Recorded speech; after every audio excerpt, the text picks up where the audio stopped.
Fields, if you'll please stand to the pledge. Keith, would you lead us in the pledge?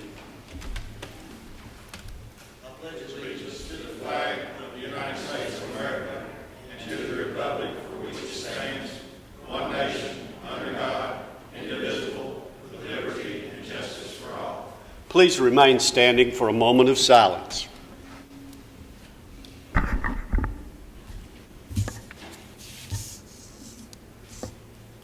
Thank you.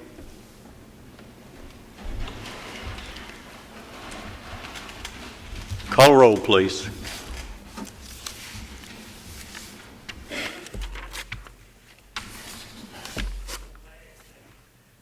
That fast. We understand. Keith Bradger. Joe Crowell. Jerry Sartain. Joe Machoto. Michael Rather. Here. Jared Barrett. Zane Cantrell. Present. All voting members are present. We have a Okay, quorum. we have the minutes of the last meeting, which was in July. Do we have any changes or additions to those minutes? Move to be approved, Mr. Chairman. Have a motion to be approved. Second. All those in favor say aye. The microphone. Have you got it turned on? Okay. We'll get somebody to check it. May have to hand that one over. So the minutes are approved. Let me welcome each of you here this afternoon. We will have a report from our staff on each item to come before the board. Following that, we'd like for those of you who are requesting action by the board to come to the podium here and give us any additional information that you might have about your request. There may be some questions from board members at that time. Following that, we will have a hearing on each item, a public hearing. We ask that you try to keep your comments within 3 minutes so we can proceed with our business here.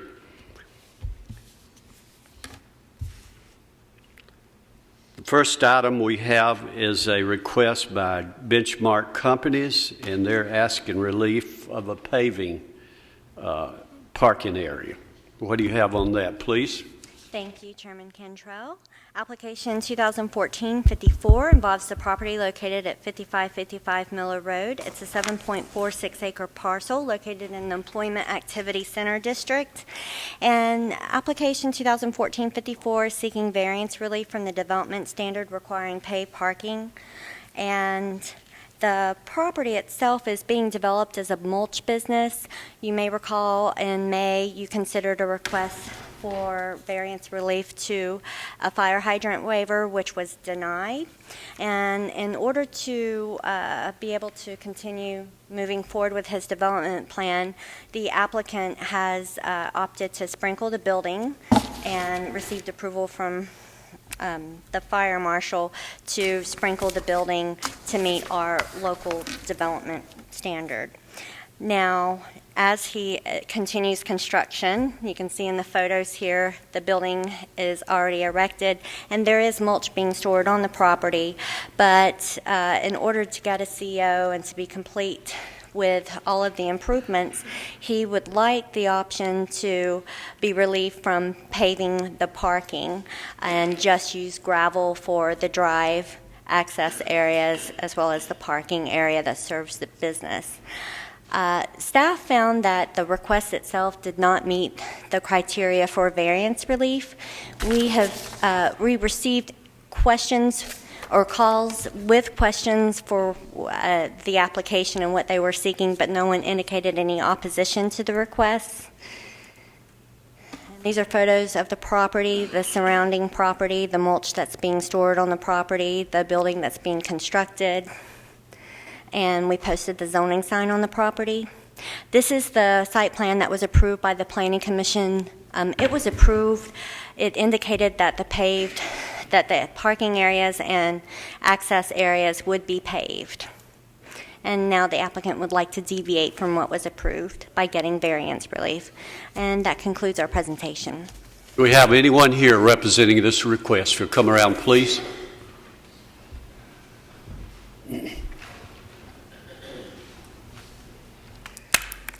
speak into the microphone.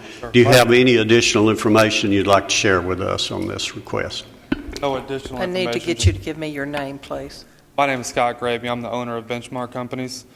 Like she said, I am seeking a variance on the paved parking. Per our plan, the planning and engineering would still like us to do the paved apron. They would like us to have a turn because we have larger trucks. They were nervous with the narrowness of that Miller Road.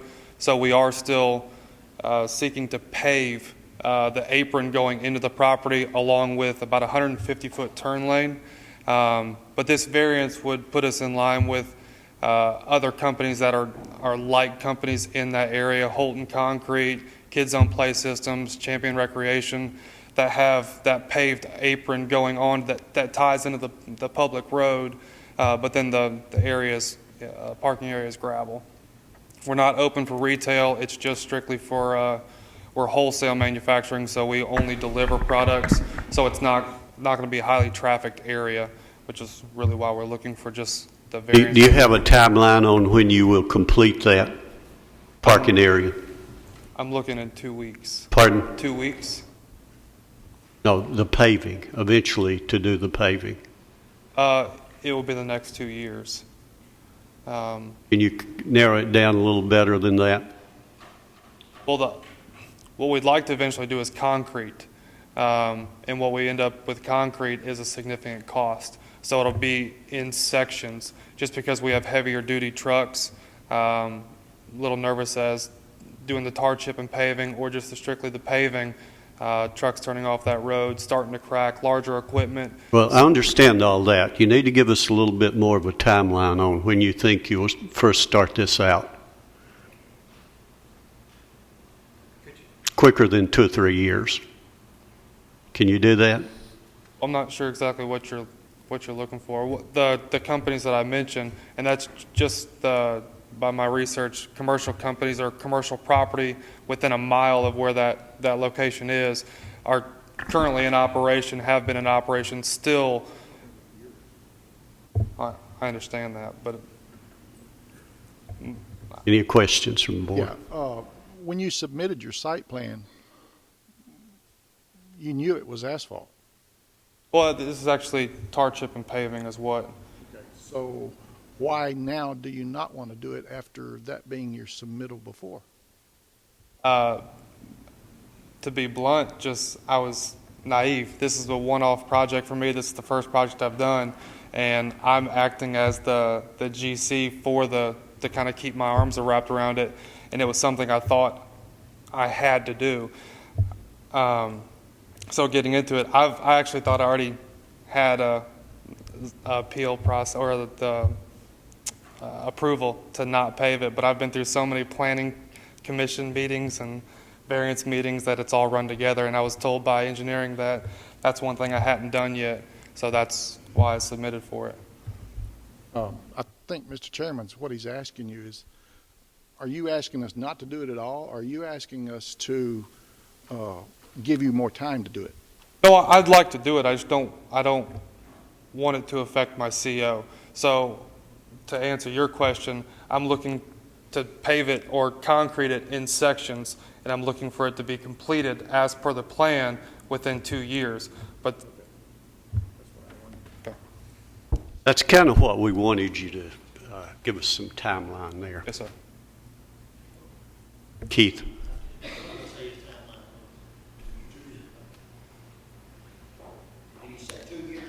2 years. Any other questions?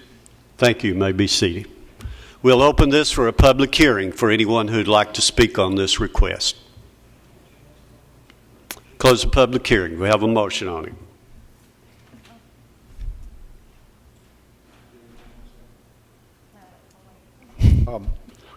I'd move we approve not a variance from doing it at all, but that if we can do this, that he be given an extra 2 years to do that. So you made a motion that it be approved with a 2-year time limit on the work to be done. I you're not, is that on? Nothing? I got a question that if, like second the motion, what my thing is, if we approve this and in 2 years, if they don't complete it, what happens? Well, the variance relief, if it's approved under the current motion, the variance relief would lapse and he would need to come into compliance with the site plan that was approved, which called for the tar and chip.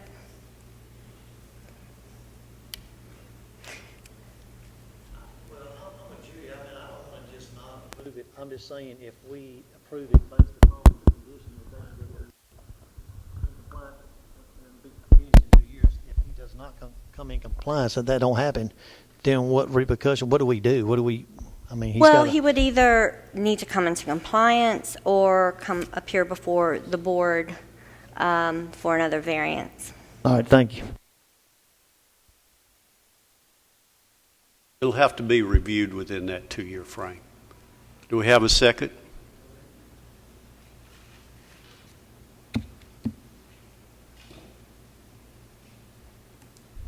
Motion died of a second. Do we have another motion? I'll make a motion to deny the request. He knew he had that paid when he, Have a motion that be denied. Do we have a second?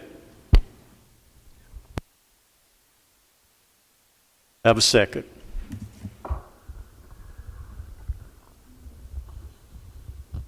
Keith Bratcher, Yes. Joe Crowell, yes. Joe Machado, Yes. Jerry Sartain, Yes. Zane Cantrell. Yes. Motion carries, sir.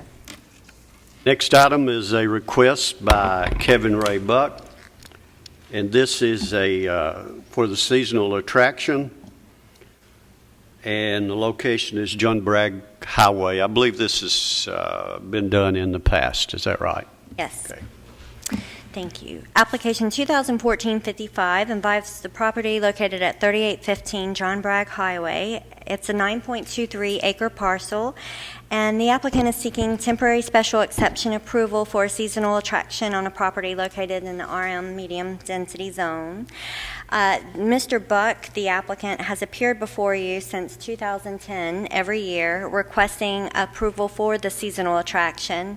The last last year and this year, he's not had to request approval for both properties because the site that is also used for the seasonal attraction was rezoned to AR, which allows it by right.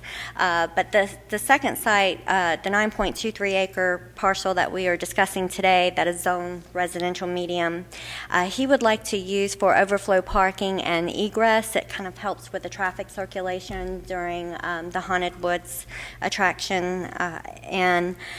We've never received any calls regarding any concerns or complaints regarding the establishment of the seasonal attraction here.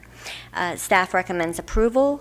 We have included photos of the sites, the surrounding area, and posted the sign on the property. We have not received any phone calls regarding this application, and this is just to show you the entrance is actually on the adjacent property that's zoned that he's allowed to do by right, but their traffic patterns allow for people to exit, so it will actually create a better traffic flow, more safe for the customers attending the Haunted Woods. And that concludes our presentation. Do we have anyone here representing this request? If you come around, please.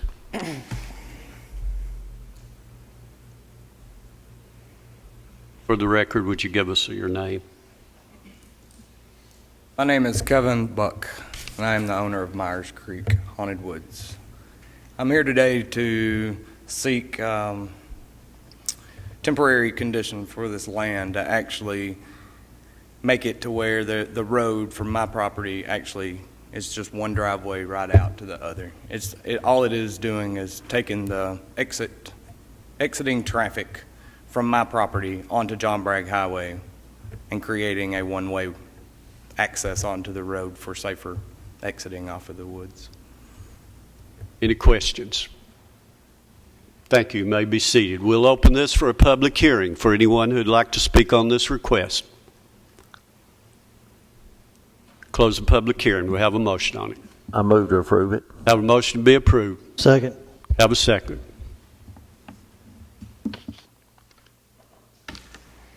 Keith Bratcher, Yes. Joe Crowell, Yes. Joe Machoto, Yes. Jerry Sartain, Yes. Thane Cantrell. Yes. Motion carries, sir. The next item is a request by Jason Bradford, who is requesting a accessory structure before the principal structure is built. What do you have on that, please? Thank you. Application 2014-56 involves the property located at 2987 Holly Grove Road. It is a 12.59-acre parcel, and the applicant is seeking special exception approval for the establishment of an accessory structure before the principal structure for a property located in the RL low-density residential zoning district. And the applicant is seeking to build a 1,200-square-foot storage building with carport and a bathroom to have on the property prior to actually constructing the principal residence of the applicant. During this transition, they are getting their current home ready for to sell so they can start construction of their house on this particular property. The proposed storage structure will be, according to the applicant's site plan that was submitted, located approximately 1,200 feet off of Holly Grove Road. Now, we have received several calls with concerns regarding this particular request, especially with the recent history of another accessory structure being approved and becoming unsightly shortly after it was approved. The applicant does intend to build their principal residence, and I believe they'll be here to answer any questions. There is some comfort knowing that it will be 1,200 feet off of the property line, and they have also included elevations of the proposed structure that they will place on the property. We do have restrictions for this particular type of special exception. If it is approved, you cannot use it for a business site. You cannot use it for storage of business-related materials, and it cannot be used as a living unit. But for instance, if they were to convert the structure to have its own kitchen and bathroom, it would become a residential home, and we would not even need to be here. So just to make that clarification, a lot of people in the past have actually created an apartment within these storage type facilities in order to comply with the code before they actually build their home that they plan to live in for the long term. So these are photos of the surrounding area. This is looking onto the site. Surrounding site's kind of grown up, so it was very difficult to tell what it looked like directly on the site, but the aerials kind of give us a good idea. We posted a sign on the property. This is an elevation of the building that he plans to build. It will be a 30 by 40 with a storage area here, a bathroom, and the carport.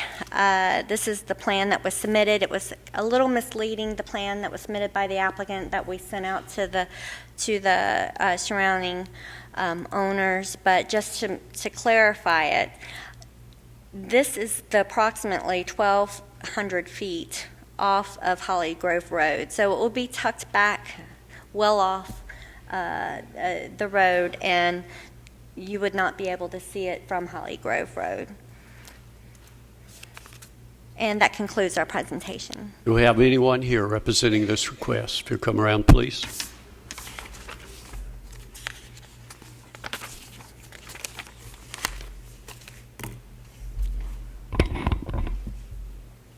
You'll give us your name and any additional information you want to share.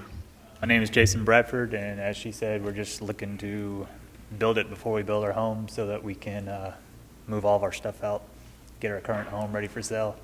Looking at the map, it is probably more of 900 feet off the road rather than 1,200. It's right at the edge of the woods right there.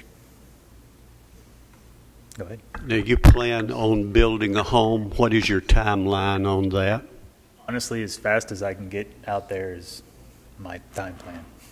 I just need to try to, repaint, better landscaping, and get it up on the market. Does that mean 6 months, a year? Good estimate, I'd say a year, no more than 2 years. I'm trying to get out there before my 3-year-old starts school. Joe? Are you gonna go in that opening, or are you gonna build in the woods? It will be more in the opening, right there at the edge of the woods. Be in the opening right in front of the square? My thing don't work. Be right in that large opening? Right in that large opening, yes, sir. Okay, thank you. What do you plan to use this building for? Once we get out there, or just, for right now, I just plan on moving most of my stuff out of my house Well, so that I can start showing my home. I'm just looking, it has a bathroom, a laundry and such, so you're going to have to heat and cool it or your water's going to freeze. Are you planning on living in it? No, I honestly, I thought that is what I needed to have in it to be able to build it as of right now. I preferably only would like to have the bathroom in there. We do go out there quite often to garden and such like that, and we have 3 children who preferably like to be indoor in a structure. You're not going to use this to live in? No, sir. Thank you. Keith? I just want to clarify something. You said you're going to be about 900 feet off the roadway. This lot, is the depth's like 1634? Is that correct? Like a quarter of a mile long. Okay. So you're going to be more than half Yes, the distance of the you lot can't off even the road. see, you wouldn't be able to see anything except telephone lines coming in. I understand, sir. Thank you. Joe? You're going to build your house back there close to that building? Okay. And you said no more than 2 years? Okay. Any other questions? Thank you. You may be seated. We'll open this for a public hearing for anyone who'd like to speak on this request. Close the public hearing. Do we have a motion on it? Mr. Chairman, I make a motion to approve. Have a motion to be approved. Do we have a second? I want to amend that to the 2 years. I'd want to add that to it after we do this. I guess we wait till afterwards. We have a motion and a second. Would you change your motion to add the 2 years? Okay.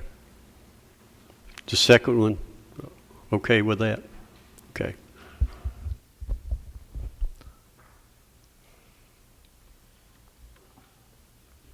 Say something about his second. Were you agreeing to the second? Yes. Okay. All right. Keith Bratcher, Yes. Joe Kroll, Yes. Joe Machoto, Yes? Sherry Sartain, Yes. Zane Cantrell, Yes. motion carried. Next item we have is a request by W.R. Thompson, this is in a commercial service zone, and he's requesting a mini storage business. What do you have on that, please? Thank you. Application 2014-57 involves a property located off West Jefferson Pike, and the applicant is seeking request for special exception approval for a mini storage business for property located in the commercial services zone. It's a 21.28 parcel. They are actually in the process of subdividing it, and the entire outlined areas were not all rezoned. It was just portions along West Jefferson Pike, and that will be clarified through the plating process. However, the portion that was rezoned to CS, they would like to develop as a mini storage facility. Now, this was disclosed at the time when the property was being considered for the commercial services zone. So the Planning Commission, as well as the Board of Commissioners, were privy to the development intentions of the applicant at the time the zoning request was being reviewed and considered. So the surrounding area is developed vacant areas, as well as there is a mini storage facility that's located adjacent to this parcel that is seeking approval, and it's to the southeast direction of the property. Now, this is a conceptual plan that was submitted by the applicant, and in our zoning ordinance, we have specific standards that pertain to mini storage facilities. And a quick review of the conceptual plan with those specific standards in mind indicate that the conceptual plan does not comply with the minimum setback for mini storages. And the applicant has been notified, and these are conditions or criteria or standards that can be demonstrated during the site plan review process. So today, we're only considering the use. The applicant's not seeking any variances. It's just the use for the mini storage, which is a special exception in the commercial services zone. So staff recommends approval. The applicant will have to go through site plan review process, and they have submitted for site plan review as we speak. So, and it will be considered by the Planning Commission next month, depending on whether or not the Board of Zoning Appeals approves the use. And that concludes our presentation. Do we have anyone here representing this request?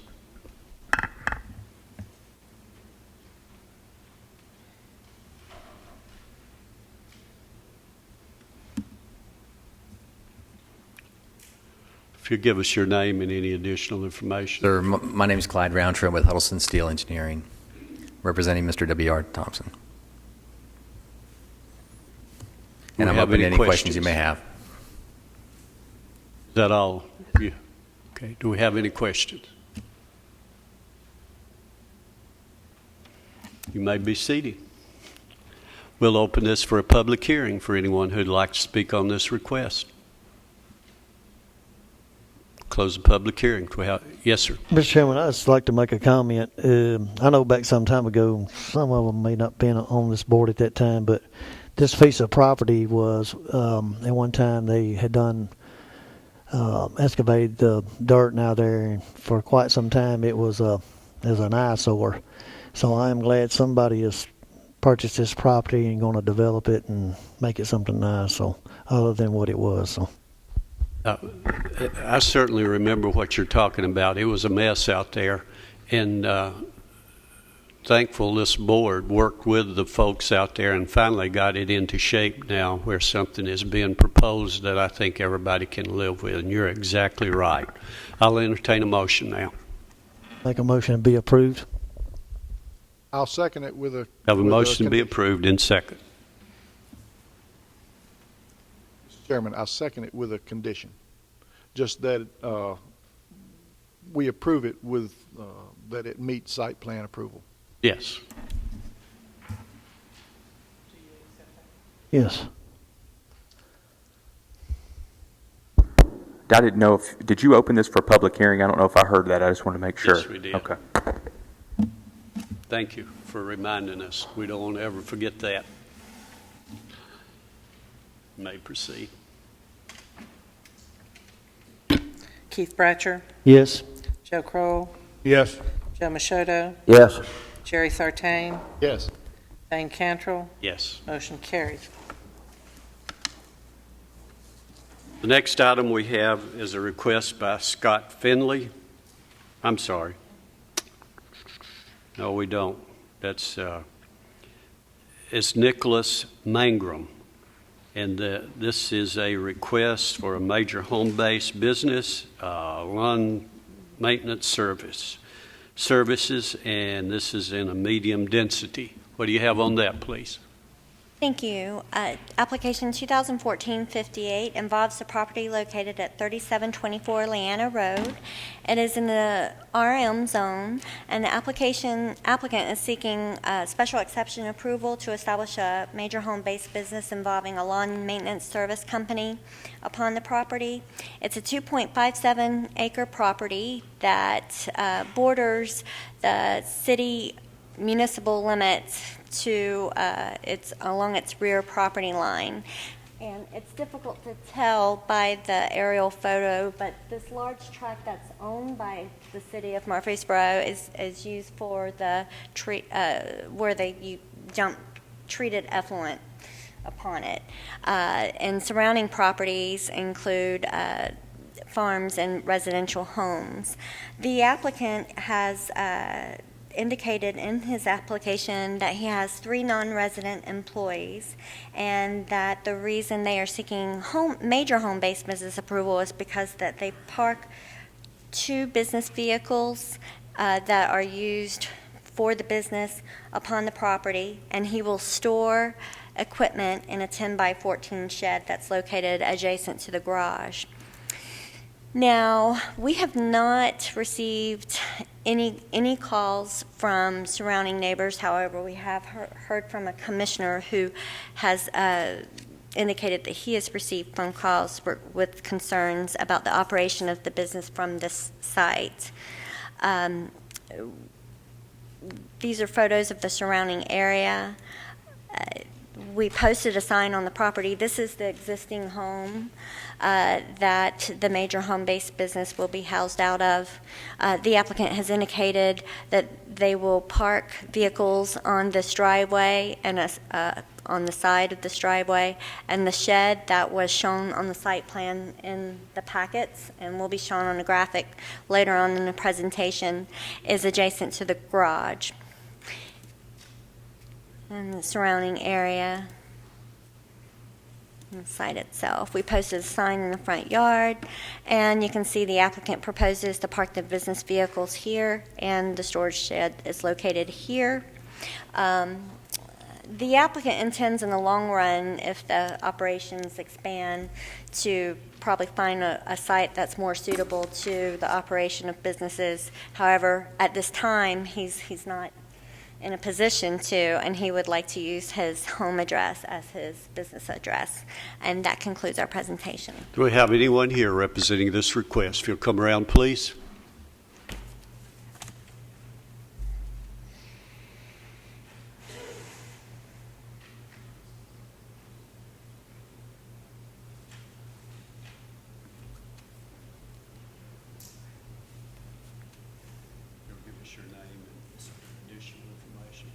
My name is Nicholas Mangrum. I'm the owner of Green Ventures and the sole resident with my wife of 3724 Leanna. A few things I want to kind of talk about just for, I don't have a few minutes, I'll keep it brief. 2006, we moved to Murfreesboro with my wife and from Nashville. Since moving here, my sister, my family, and my aunt have all moved up here. In 9/3/2009, I started Green Ventures. That was 2 months before my first son was born. I had lost my job and had no health insurance. I had to figure something out. As a deep-rooted Christian, I built the company with strong morals and values. Let me clarify on the number of employees. I meant to put that I do not have 3 employees that work at the house. That's what I had meant. I do have more than 3 employees. I have 2 military employees. One is currently getting ready for being deployed to Afghanistan, and 3 are MTSU college kids. One is a mechanical engineer, one is a business major, and one is a plant and soil science. I pick MTSU students because they're local. I can teach them with what their major is based on, which is engineering for irrigation, pipe size, and pipe fitting and that stuff. My company is fully legit. We have general liability up to $1 million, $2 million accidental. All my employees have workman's comp. Even though I'm too small of a company, I'm not required to have workman's comp. I provide that for all of my employees. In 5 years of being in business, I've lost 14 clients. I can give you every name and address and phone number of all clients. I say that because I go back to the morals and values of this company. I drive quality, and what I say I am is what I am. I don't vary from that. It says lawn maintenance. We're more of a new construction company, and I say that because our material is delivered to the job sites. There's not going to be dumpsters. There's not going to be 50 trees delivered on a Tuesday. There's not going to be large piles of material for the job the next day. Our clients include politicians, CEOs, several high-ranking colonels, and a 3-star general. We have 86 clients in total, and every single client knows what's going on with this, and every one of them wish they could be here tonight. The future of the company, my wife and I, we moved up here 8.5 years ago. We bought a house in Blackman on Towbridge. It was 1,400 square foot. I was 21 years old and could barely afford to buy the house. We loved the area. And once we finally got money saved up, we found this house on Leanna, which was actually Will Jordan's old house. We saved up and we were able to put 20% down on this house. And at 29 years old, that's quite an accomplishment. We were able to do all the repairs on the home. It took us a little over $26,000 in repairs to the home. The previous owner had let it go so far that we essentially had to gut the majority of the home. I got the letter for this the day after I'd paid my first mortgage.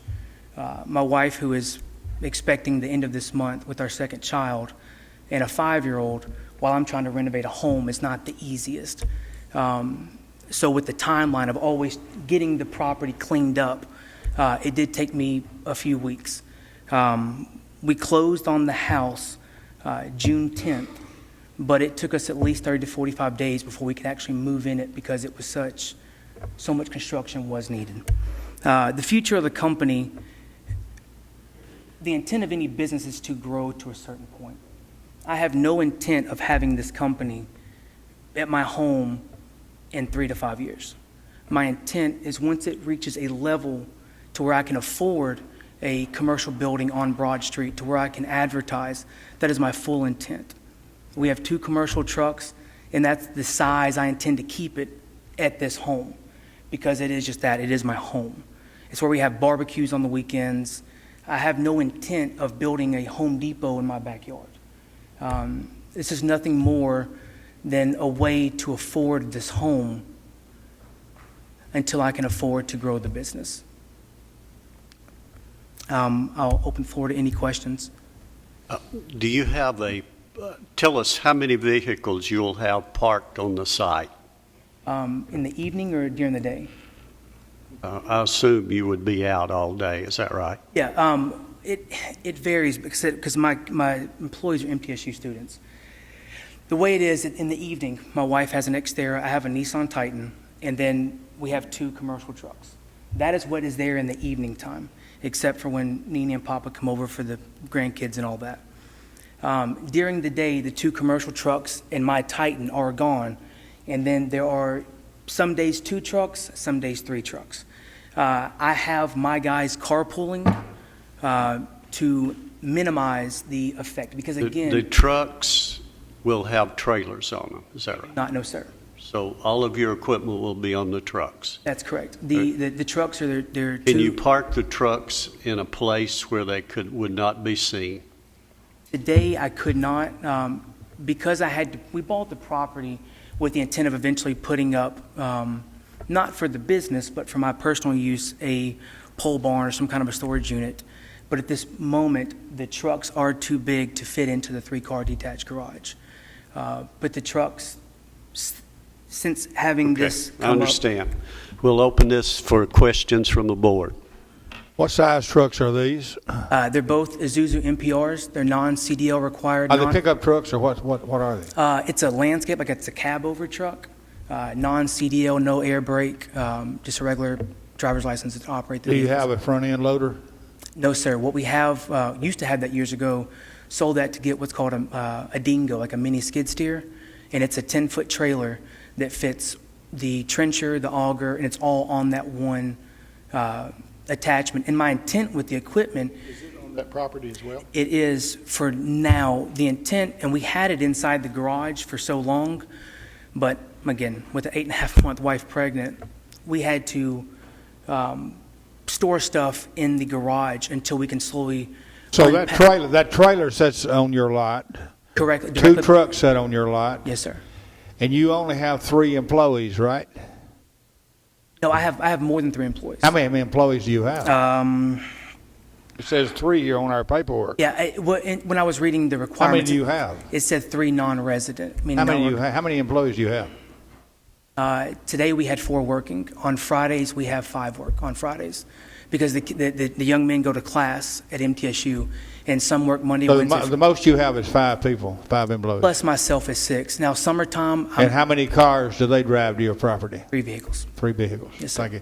Some days less. So we're talking 2 trucks, 2 vehicles, your personal vehicles, 3 or more vehicles with employees, plus we've got a trailer with a skid steer on it. Not at one time. The rarity of all of those vehicles being there at one time is... Well, how do they back out without going through the grass on your own driveway? Sir? How do they back out without going through the grass in your own driveway? Well, we can have them back out, but my vehicles have a backup alarm, and in respect to my neighbors, I have them not back all the way out of the driveway, and I have them pull around so it doesn't. Well, I'm saying, how do they get out of the driveway without backing up? The vehicles, if you look at the arrow, if you're going down the driveway to the directly right, there's a large pine tree, and there's a crepe myrtle right beside it. My employees park from the crepe myrtle. One usually parks to the left of the crepe myrtle, and the other ones usually park on the driveway. And if I have a third truck, which I will have that under control. So they park in the grass? One of them does. Today, 2 of them parked. I'm sorry, 1 parked in the grass today. On Fridays, it's usually 2 park in the grass. Do you understand that a home-based business is not really supposed to be noticeable? That's the intent?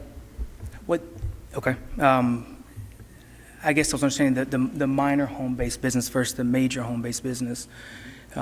With having commercial trucks, I can't hide them. It's either having 2 trucks there or a humongous barn to hold them, to hide them all.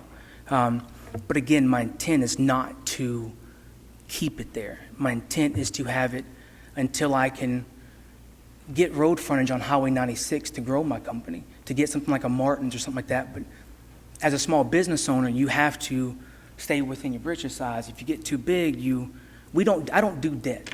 That's why at 29 we were able to put the money down on the home that we did, and it worked so hard to get this.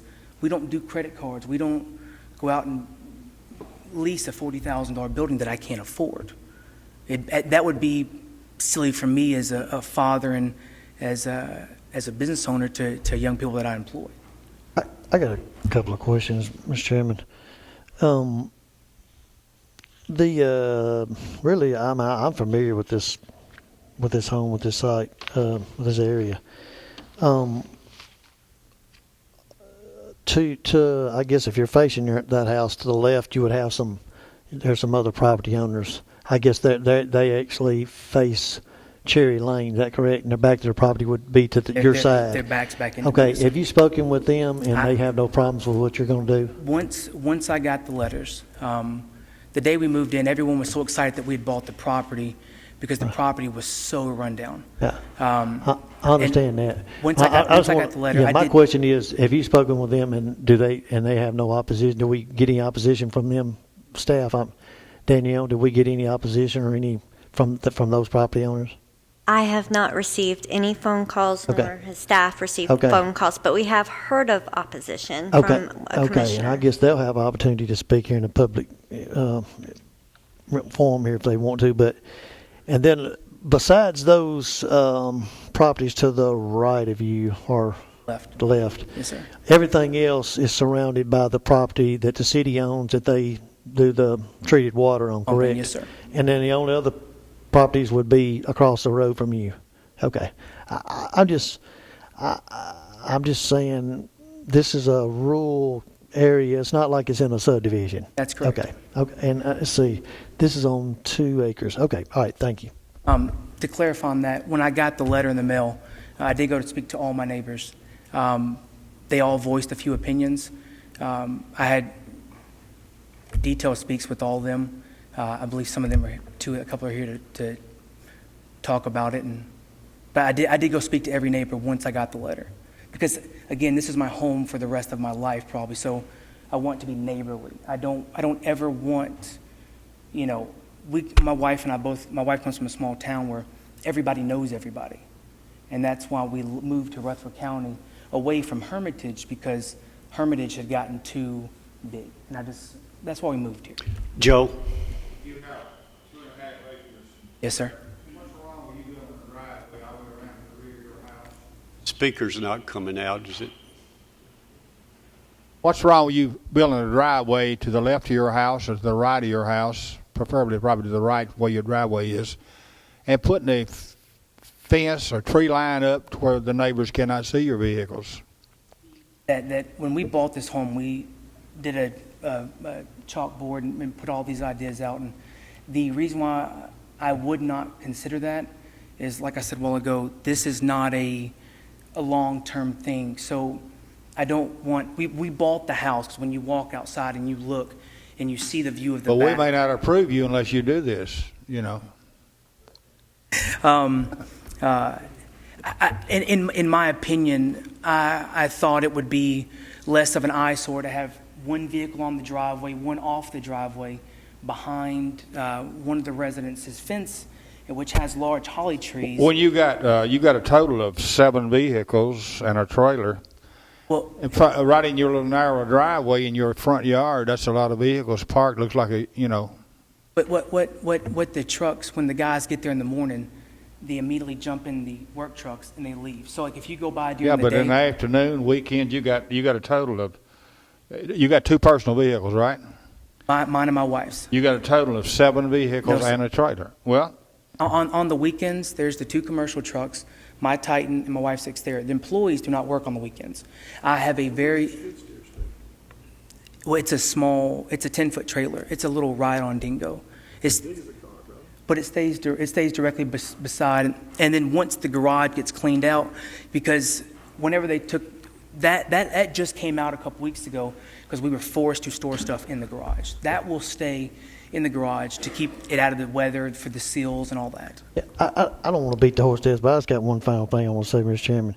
I think the main concern with everybody here is, and I know this is going to be your home, so I don't think you want it junked up. Absolutely not. Just for some clarification, so at the end of the day, you would have 2 commercial vehicles there and your 2 personal vehicles, so 4 vehicles after everybody's gone home. That's right. Okay. 2 commercial trucks and 2 personal. Okay, let me ask you this. You've already indicated that you're not going to be any kind of landscaping, mulch, trees, shrubbery. That's going to be delivered to the job Signs, site. no banners, Okay. nothing like that. When you do lawn maintenance, you wouldn't be bringing backyard debris and piling it up and burning it and stuff like that. In other words, the impact to that area would be the commercial vehicles that are sitting there when everybody's gone home, and a 10-foot trailer.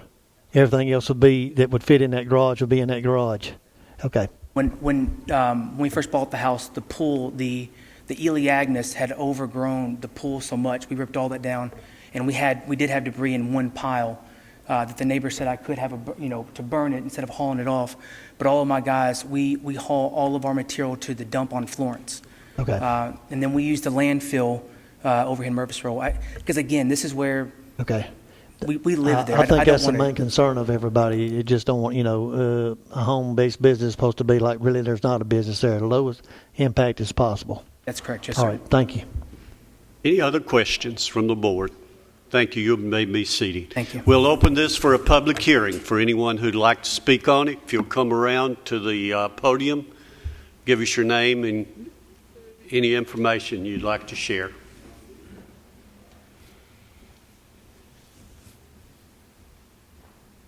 Name's John Keach. I live at 1471 Cherry Lane, which is the property that has a fence around it that backs up to the residence that we're talking about.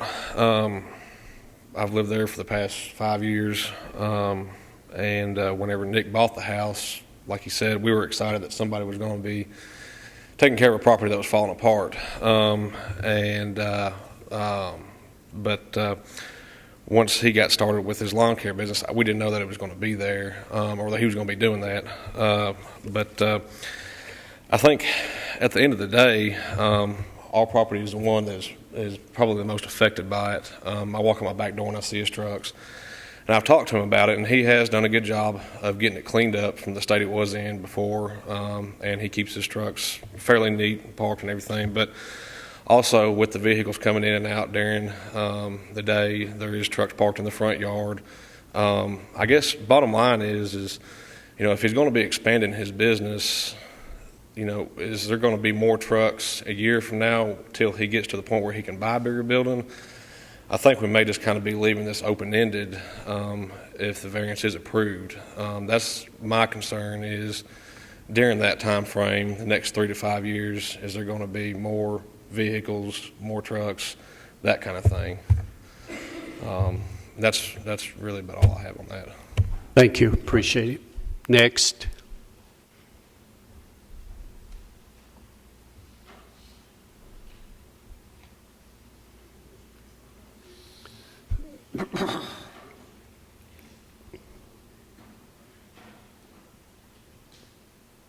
give us your name and information. My name is Emily Dutton Trott.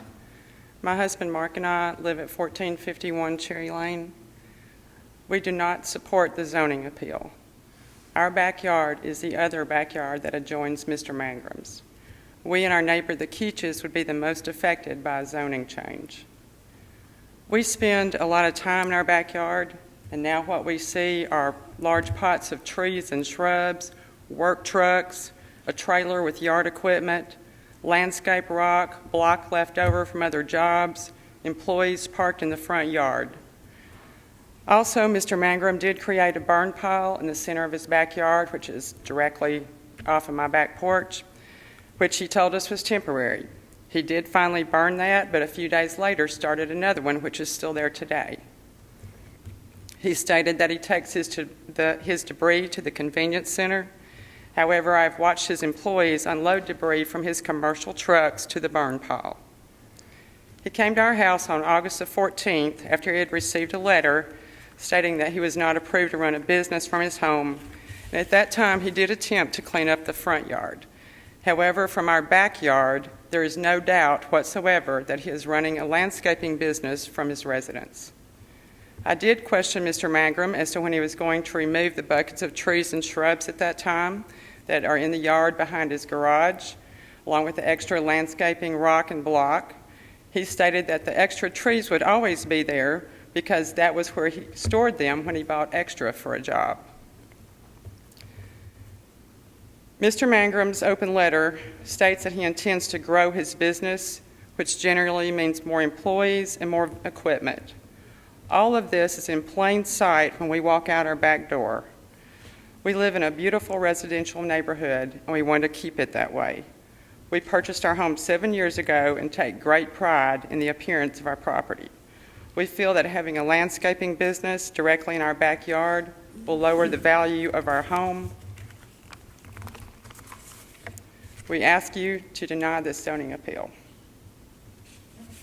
Thank you. Anyone else?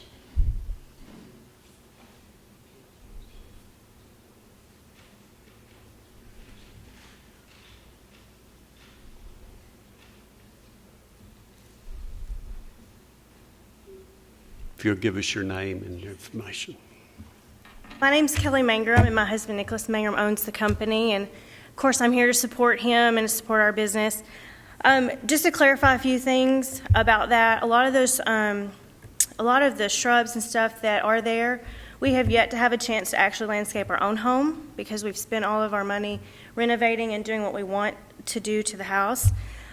So some of those extra things that they come with his property and with his businesses are going to be used on our home as well, inside the pool area and outside the landscape of the house.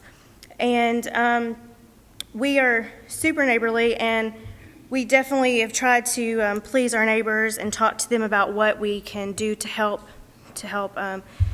change the situation, and we've tried to clean them up and do the best as can. And I just want to say that we're super proud of our home, and we definitely are not going to trash it or make it dirty, and we definitely don't want to be an eyesore for our neighbors. And we have thought also about different ways that we can prevent our yard to be better and to look better. And unfortunately, we bought the property not thinking about how everybody else would look over our property into the city property. So that's definitely something that we've talked about, is how we can make it a better and not an eyesore for others by like planting a row of trees or something like that to make sure that our property is not in an eyesore for others. So there's definitely still progress that we want to do on the house. We just haven't had a chance to get in there and get the money built back up to redo and to do a few of those things as well. Thank you. Anyone else?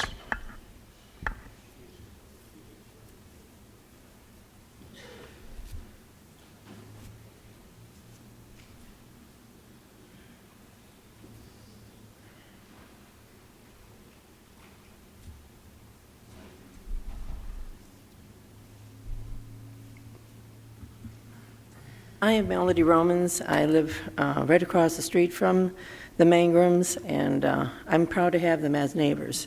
I cut that yard for 3-4 years already, and for the lady that owned it before, and it was a total disaster. The shrubs and everything in the backyard, the front yard, it was just horrible. I couldn't do that because it was so much. But they came in there and they cleaned that thing up. Oh my goodness. They worked out there till 12, 1 o'clock at night. And then he went to work the next morning. So they're very hard workers, and and they're eager to get that place in order. And they're young and they're trying to keep a job, and they can't just work constantly on their yard, you know. So we got to give them a chance to do it. I mean, Rome wasn't built in 1 year either, so, and, but anyhow, I'm just proud that they're there, and you know, we have another neighbor that has a school bus in their yard. I mean, it's kind of not much difference. That's their livelihood. At least they're doing something to make a living instead of sponging off of somebody else. So I'm proud to see that they have something there to have a business. Thank you. Mr. Chairman, I have a question. Where do you live, ma'am? 3745 Leanna Road, right across the road from them. 745. Okay, you live down. And Eugene Henderson, I've talked to Eugene Henderson. He has no problem with it. And Joe McKenzie said he had no problem with it. So I see right across the street, I see those trucks as plain as day from my kitchen window. Any other questions? Thank you, ma'am. Appreciate it. Anyone else? If you'll come around, please. That's all right. All of you, come on around. Yeah, that's okay.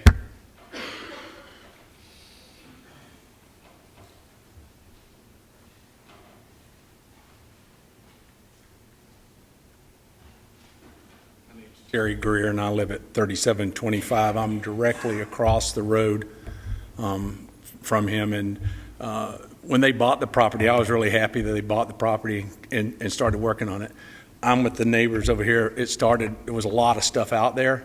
And after they completed their remodeling, they cleaned it all up. And he seems to me, to this date, he keeps it pretty neat and tidy. You know, they had to put their mailbox right in my front yard, which I was not happy with about that, but the post office requires you to stick it in my yard. So it's directly in my front yard, which I was not pleased with that. But he came over and said, hey, I have to put a mailbox in your yard. He was always very pleasant. He's a nice young man. And like I said, my driveway is straight across from his driveway, so I see it every day too. And he has started really, in the last 3 to 4 weeks, have really cleaned the whole yard up and parks the trucks neat and orderly. And, well, I'm sure that's probably part of it. But he seems to be keeping it that way, so. Thank you. Any questions? Thank you.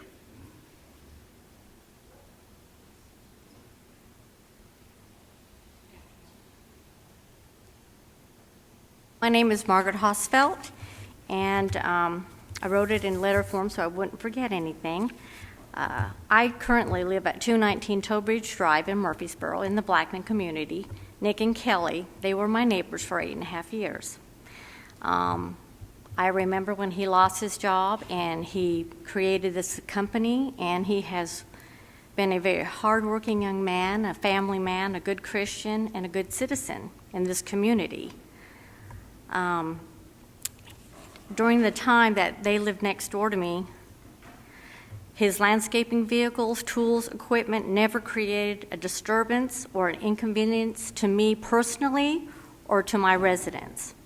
He was always very thoughtful and considerate in our neighborhood in regards to how his home appeared with his trucks and equipment there.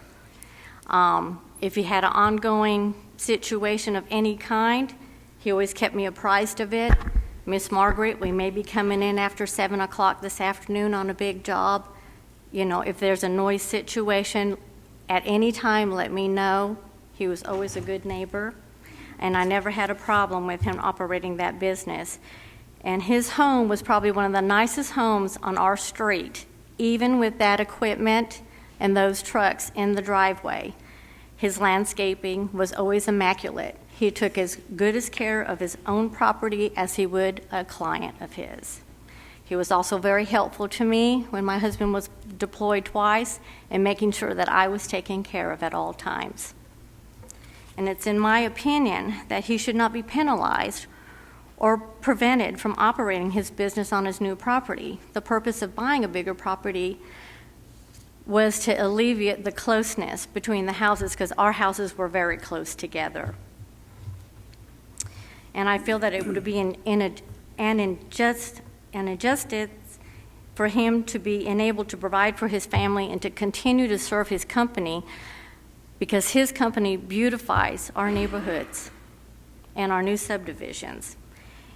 In Rutherford County, I moved here about 19 years ago. We chose this county, and they constantly advertise themselves to be a county of growth, of new communities, small businesses, big business, and an excellent school system with a small town feel. So I really would like him to be afforded his rights and privileges to be that ultimate small businessman as his company continues to grow. Thank you. Appreciate it. Anyone else? All right, we'll close the public hearing.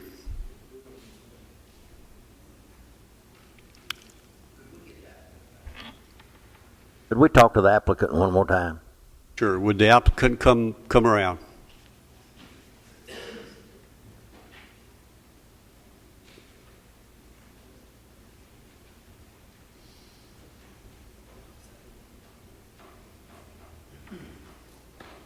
I've got a couple of questions. I know your business is going to grow. I can tell you're a smart young man, and your business is going to grow.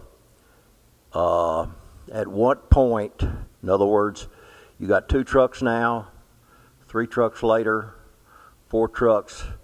How many trucks is the most that you could say you'd see before you move out to a commercial place? Great question. When I read the bylaws for a major home-based business, I believe it says 2 or fewer vehicles to be considered a major home business. So there's already an ordinance in place to where if I expand past 2 trucks, I've got to go somewhere else. So I'm at that point of, and this is what I told all the neighbors when I met, this is as big as I want to have at my home, is the 2 trucks that are currently there. We had to put so much money, down payment and repairs, we were over $70,000 in that home. I just have to get my money back. I don't mean to cut you short, but let's not get into all of that. Okay, I'm sorry. Just answer the question. So no more than 2 trucks at any one given time? The truck, the size that I am now is okay. The size that I will stay until I move out. All right, thank you. Gary? It would seem that the people in front of you don't have too much problem with it, but the people behind you or beside of you are the ones that take the brunt of it. What could you do to help their situation? There's a few options. Behind my shed is it is a stack of hardscape block that we'll be using on the property when we put a patio into the house. There is a cubic yard of Pigeon River stone that we'll be using in the pool area. It's a time thing. There's a couple options. I think we bought the home the same reason why everyone else bought the home, is for the view. So for them not to see, behind my garage is a pop-up camper. Directly behind that is about 40 different shrubs and some 15-gallon Japanese maples that are about 7 foot tall we'll be using on the property. The only way that I could block that so no one would ever see it is either to put a row of trees up or to put a fence up. But then if I do that, then I block the view that not only I love to see on the right side and the back of my property, but I now block that for Mark and Emily. And that's never my intent, because we want to be neighborly and enjoy it with everybody. Now, like I said, with the 2 trucks and the trailer, once the garage does get cleaned out from moving, the trailer will go back in there to keep it out of the weather, which is where it was for the majority of the time we've been there. What if you picked up your employees at a city parking lot instead of having them come to your home? Man, that would really cut down on the parking.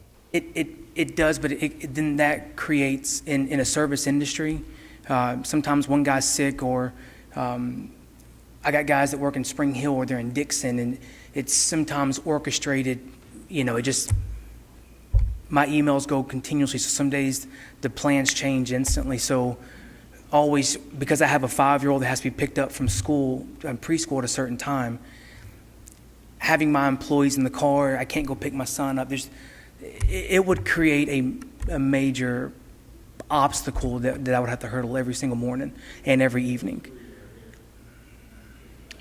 Any other questions? Everybody said it. Thank you. Be seated.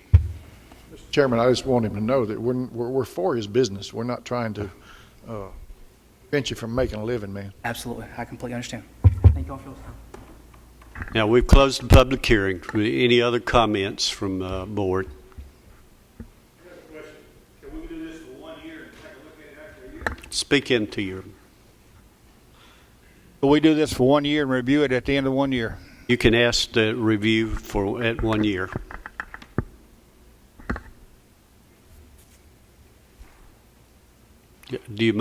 Are you making a motion? Danielle, is there something that says that he can't have any more than 2 trucks?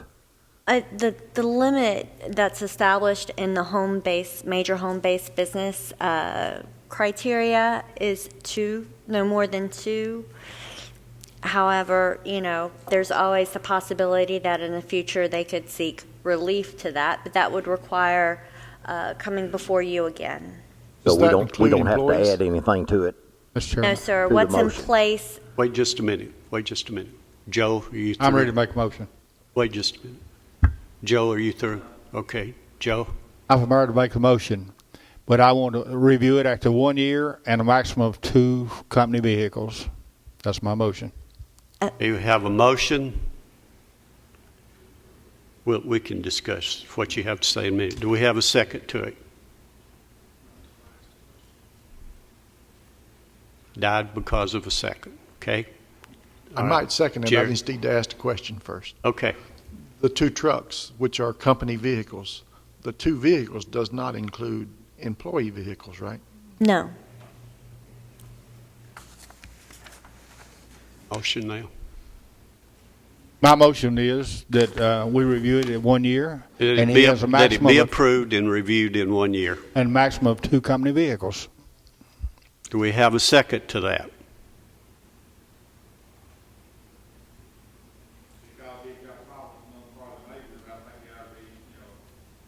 Year, take a look at it again, see if he's cleaned his act up. Still don't have a second.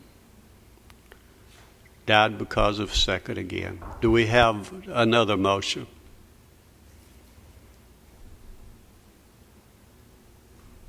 We need to give them up and down one way or the other. Let's get a motion on the floor and vote your conscience.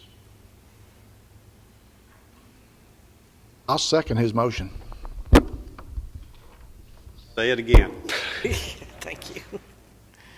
Since this guy's got problems with his neighbors, I think the neighbors should have a fair break and at the end of 1 year be reviewed. And he has a maximum of 2 company vehicles. Okay. Do we have a second of that? We have a second. Okay. I have a question. When you say review, do you want it to come before you again to be reconsidered? Yes, ma'am. Come back or do you again. just want staff to review Come it to back see if again it's before us in 1 year. reconsidered in 1 year? It's not reviewed, but it has to come back here. Okay. But before we vote on this, All right. let's get our attorney here. I don't think this is necessarily a legal question. I would assume that this is something you guys have done in the past. I believe there's been conditions like this passed. So I would just clarify in the motion again whether you want staff to approve it, like Danielle said, or you want it to just come before the board again. I'd just clarify that in the motion and in the second. So if you could just say that it's approved for 1 year and not reviewed.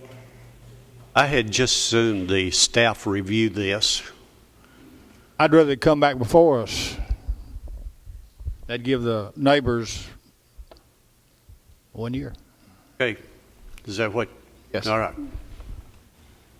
I'll agree with him because this way it gives the neighbors a chance to come to a public hearing, whereas if staff reviews it, the only thing staff's got is what people have complained over the years, and maybe some of them have not, complained about anything to the department, and they might come here and complain better. Any other comments? I had a question, and it's a hypothetical one, but we review this in 1 year. Let's say, I hope it's not the case, but for whatever reason, if it is some problems there, and we've already approved this for 1 year, after that 1 year, now and we review it, now we've either got to approve it again for whatever, or either deny it. Is that correct? By the way this motion is now. In other words, this thing is just approved for 1 year, and at the end of that year, that's it. Got to reapply. It's got to reapply, and we either got to vote on it again and talk about it just like we are here tonight.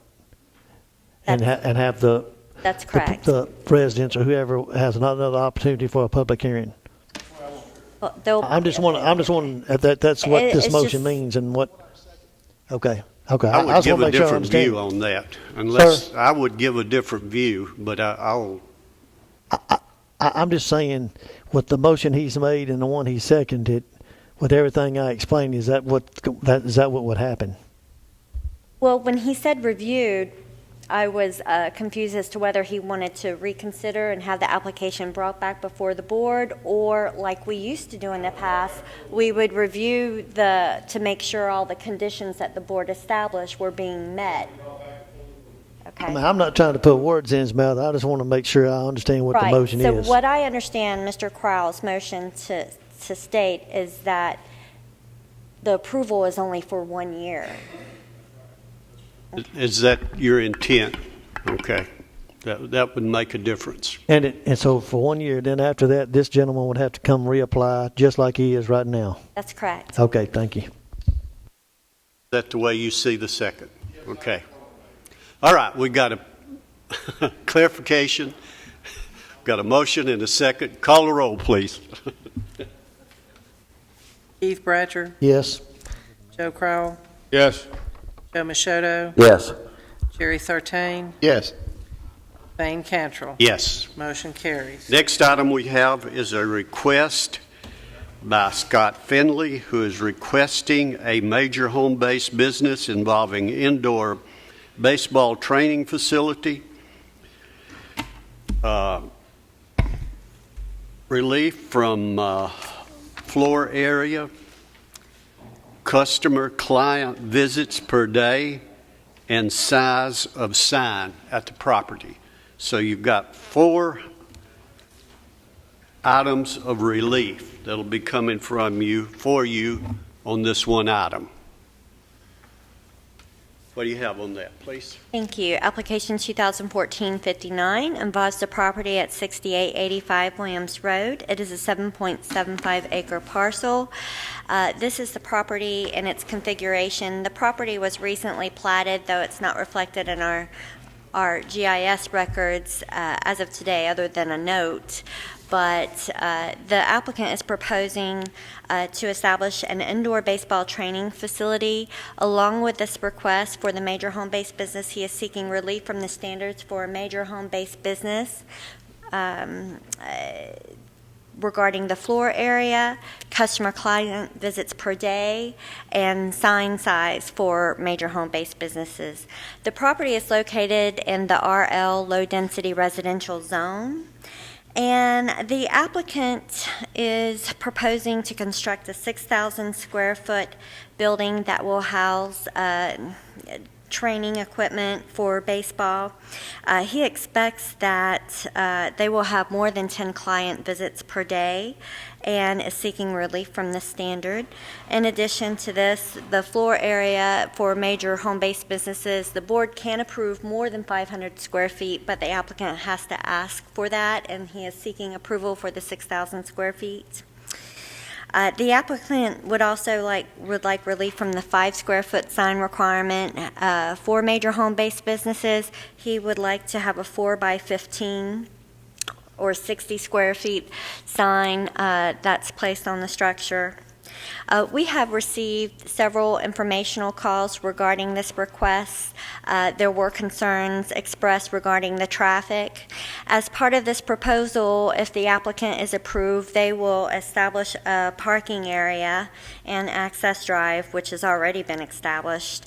But the parking area will be able to accommodate 25 cars and include a handicap parking space. Now, with the home-based business conditions in mind, staff found that it was difficult for this particular request. Found that it could not continually comply with those conditions, and that it would be difficult to maintain the residential character of the neighborhood with this type of facility in place.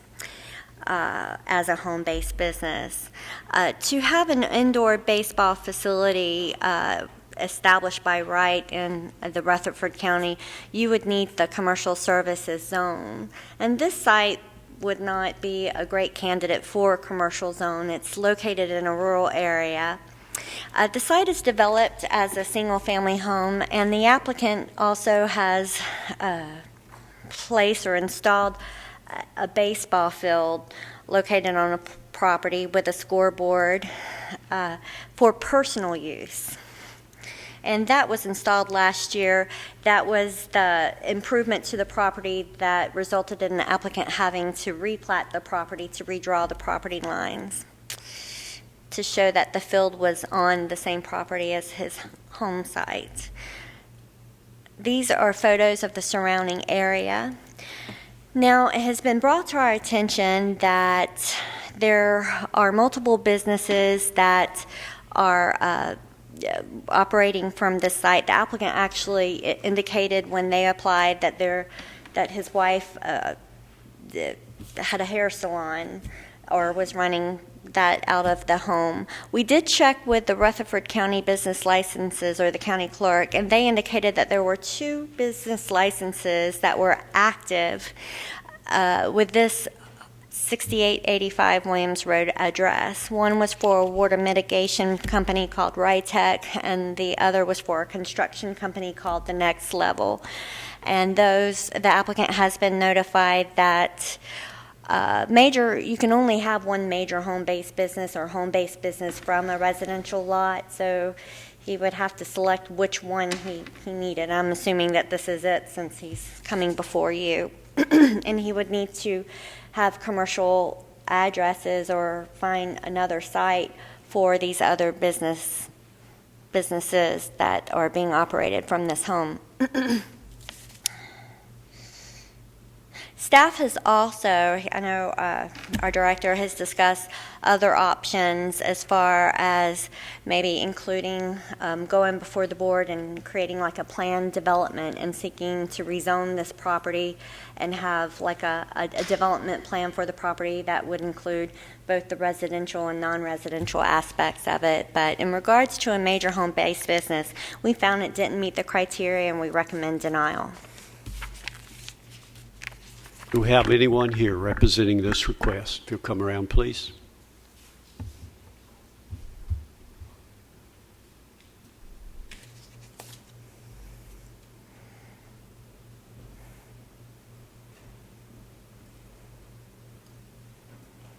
Good evening. My name is Scott Finley. My wife and I own the property.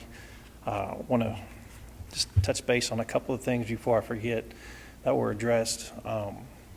The water restoration company that we own, we have a technician that runs that truck. It's never even at our house, ever. It's kept at his house. We have a storage facility that houses all of our dehumidifiers and dryers and whatnot. So that's never there. And as of this morning, that business, our address is not listed as that business anymore. It's been, as of today, and the construction company, there's no equipment. Those 2 businesses generate 0 traffic, and there's 0 equipment or trucks ever at our location. Our construction business is entirely subcontract work, and we're not even that big. I built 1 house. That's it. But as of today, I did go down and change the addresses deleted 6885 off of both of those business licenses. So those two businesses have no affiliation with this address as of today. Want to go over some notes here. Excuse me. I believe you all have a copy of the petition that we had signed. We have 14 active neighbors that live on Williams Road. 11 of the 14 signed off in favor of our zoning request. We're a baseball family. My boys are 10 and 8 years old. I started coaching my boy at 3 years old, and it's our life. And we built the field last year. As far as being a coach, we could never find a field. It's hard to, even when you're part of a league, the field use time's just not there. And so that's how that became, was I built my field. And I keep it nice. I have a golf course mower. I mow it every 2 days. My property, I put close to 250 hours on my mower every mow season. My property's immaculate. You can ask anyone on the street. So that's not an issue. Like I said, baseball's our passion. Not only is it just about baseball, but it's about life lessons. We teach them to do it the right way, not in baseball, but just in life. It carries over. It's a family sport. My wife's a baseball mom. She's been in the dugouts. It's just what we live for. Our kids love it. Come home from practice last night. Dad, I got to go tell Mom how good I did. The facility we're building, it's a state-of-the-art facility. The machines that we have in there, ProBatter PX2, it's probably the only system in this area. It's what Major League Baseball brands use, such as the Cubs, the Yankees. It's an actual machine that has a screen just like that.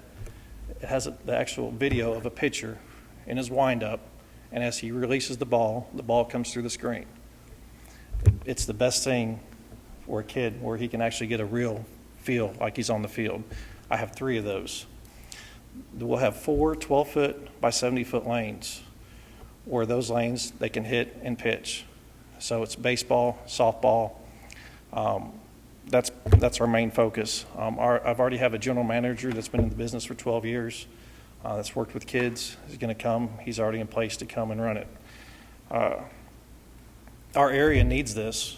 There's nothing in our area. People forget about the county kids sometimes. And even when we played, we started out playing in the county. Our boys started playing out at the Christiana. And it's still a little bit of a drive. And we just feel that there's a need for the county kids between Shelbyville, Eagleville, Christiana, and we're right in the middle of all that. And just think of how many more kids could come and participate in baseball if they could come within a 5, 10, 15-minute drive of their home versus driving all the way to town, where it's probably not, they don't have the time after they get off work to make an hour trip to town, 30-minute lesson, an hour back. It's just not feasible. We believe there's a need for what we're offering. We're not doing this to get rich. If you'd see how much this building cost me versus how much money it's going to bring in, you'd probably raise both eyebrows at me, because I'll be lucky to probably break even on a monthly basis. We're not doing it to get rich. We're doing it because we love kids. We want to give back to the community.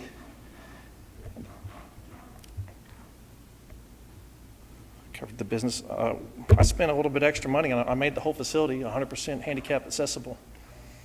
We want to make this place open to everybody. I had a ramp, the bathrooms, both entrances. I spent extra monies to do that. We want everyone involved. I've reached out to Brother Mitchell, who's the preacher of the Midland Church. He thought it was a great idea. I want to be able to open our arms up to the kids that are needy, that can't afford it in our area. I'll let them come to our place at no charge. That's not a problem. We're not about the money. It's not about the money what we're doing here. We're trying to do something for the kids. And our baseball field, it's a 200-foot fence. It's a little league. It's for kids. There's never been one adult game out there ever, not even a softball game. Everything we've done has been designed kid-oriented, and that's what we're going to do. The sign, that was for a banner. That's not a big deal. We don't have to have a sign. But it wasn't for a sign. On the application, I requested for a banner. If we could have a banner to hang from the building, that'd be fine. If not, it's not a deal breaker. But this will be the only business affiliated to this address as far as revenues.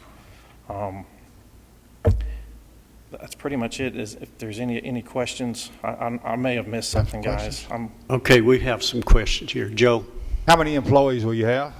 There will be one employee, my general manager. He's predominantly a hitting instructor, and I'd like to have one more that is predominantly a pitching instructor. So there would be 2 employees. How many cars will be there at the most? At the most at one time, the way it would typically work, so if I've got 4 lanes and they're all rented at one time, you can only have one batter or one pitcher per lane.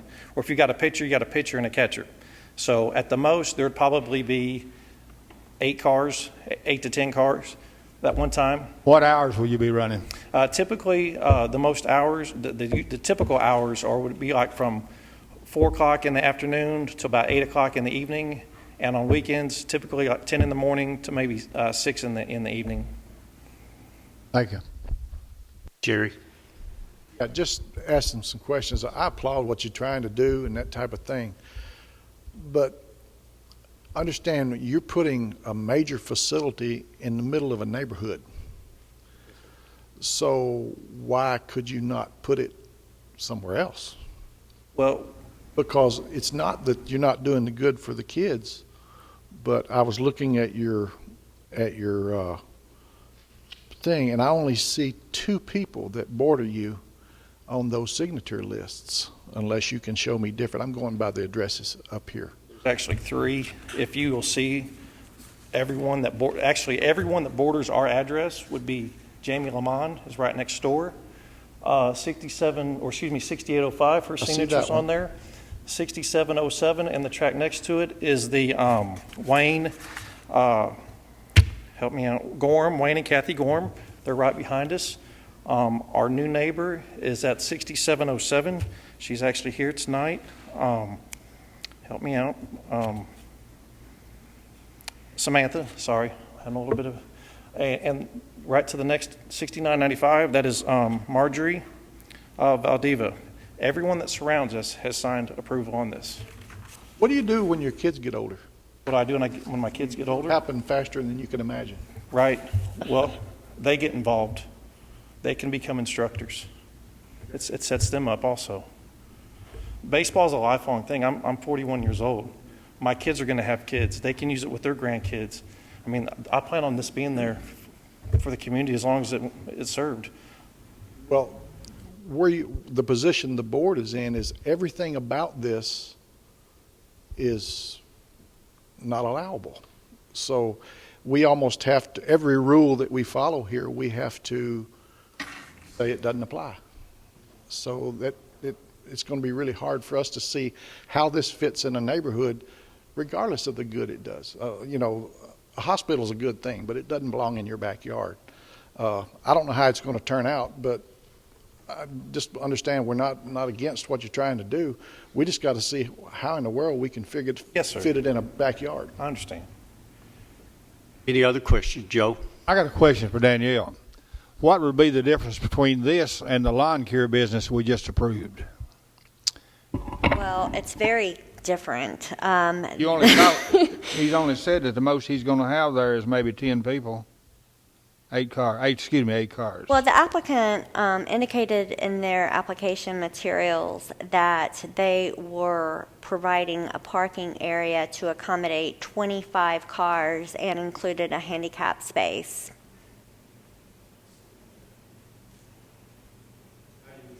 Fine to that then, If you've got people waiting, obviously there's people in the lanes.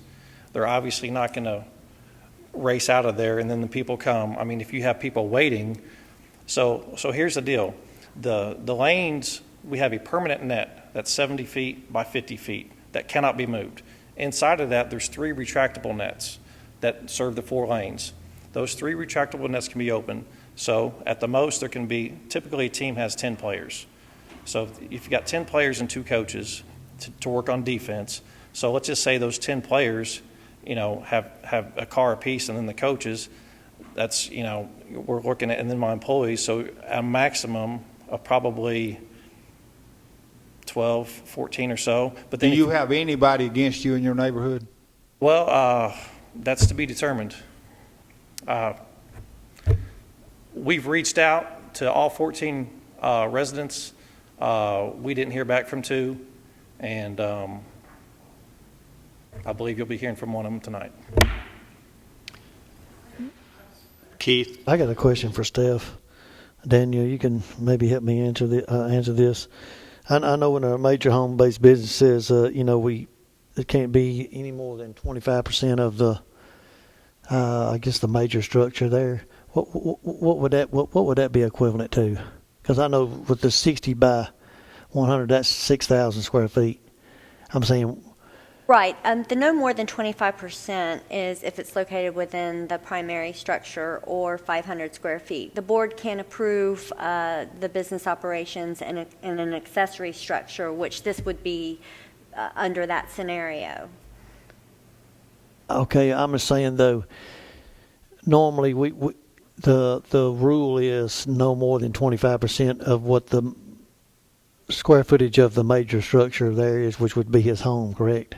That is the standard for minor home-based businesses. Once it crosses that 25% threshold, okay, it becomes the major home-based business. Okay, so that rule is out. Oh, okay, thank you. Any other questions? Gary? What's the age limit of the kids you work with? You said you had a field that was Yes, 200-foot fence, that's so we're correct. talking little kids. We're talking 12 and under. Yep. Our facility is designed to 18 and unders for this facility, but the baseball field in particular is 12 and under. A 200-foot fence is a standard BPA size field. Yes, sir. Any other questions? Thank you. You may be seated. We'll open this for a public hearing. For those, if you'll come forward this time. If we have others, if you'll come around to this side, we can speed this up a little bit. Good evening. My name is Todd Myers. I'm a resident of 6800 Williams Road. It's in the upper right-hand corner. And I guess for transparency purposes, I just want to point out that the homes in the vicinity are all related. Unfortunately, this is a bad situation for us, but my wife is related to his wife. Additionally, the house next door is her sister. Across the street is her first cousin. The house right on the edge is her grandmother. Of those registered property owners, So this is a family affair. it is. It's unfortunate. It really is Okay. unfortunate. I'm sorry that it has to come before you, but it has. So, but of the registered property owners that are family members, only 2 of the 7 registered property owners have signed the petition. And really 2 of those, I guess, in duress because they have no choice. I did not make any effort to go have a petition signed against it. To me, there's some statements that I guess I want to question. Maybe the Planning Commission, the board on that I see maybe is irregular or maybe misleading. And I want to draw your attention to, this is a rural area. It's 1 mile from the county line, from the Bedford County line. So it's not a urban industrial district. But, did the county explain the criteria of the petition to the applicant? Go ahead with your comments. Okay. All right. So from my standpoint, it's a little different than what you expect. We're not here to answer all your questions. You're to give us information. Okay, well, let me give you information. Basically, after my review of the petition, there are children's signatures on the petition. Additionally, there have been 3 businesses operating on the property. 2 have been registered with the clerk's office, Rytec, of which I've personally witnessed vehicles on the premises. Addition to that, there's been a hair salon operating there. 2010 was the last time that had a valid business license, according to the clerk's office. Regular traffic is there every week.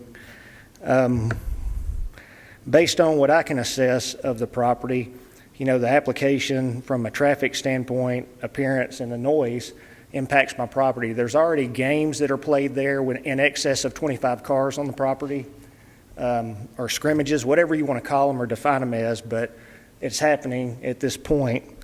And my questions are, are the games going to be allowed? When? How many? Tournaments, et cetera? Because I do hear the noise directly across the street.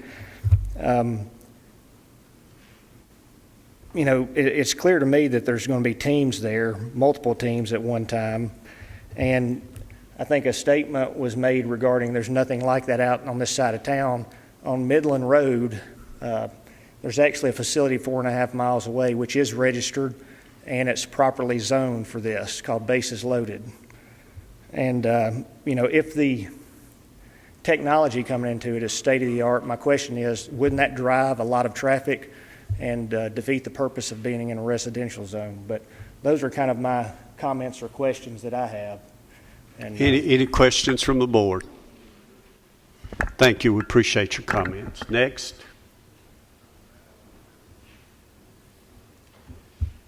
John Williams. I'm Anita's dad. This is Anita's mom, Wanda. And I wouldn't be much of a dad if I didn't support my daughter in her endeavors. And I'm going to say real quick, I won't be real long, but real brief. I have lived out there in the Midland community for 64 years. I was born out there. And since 1950, when I was born, there's not been anything out there for children to do in the Midland community. We're on the very far south edge of the county before you get to Bedford. And there is just nothing that's ever been done for children. And I think that's a good thing. Whether you do or not is irrelevant to me, but I think that's a good thing. And I want to say something about the traffic. And I thought a lot about this before I came down here. I live at 8088 Midland Road. I've been there 38 years. It's a main road going to Williams Road. If anybody catches the brunt of whatever traffic that would bring, it would be me, because I catch all of the flow of the main traffic of people working and going to work and coming back and so forth and so on. So if the traffic is an issue, it would be an issue with me, and it doesn't bother me a bit. I was a truck driver for 31 and a half years, retired. Traffic is traffic. That's just life, I live with it.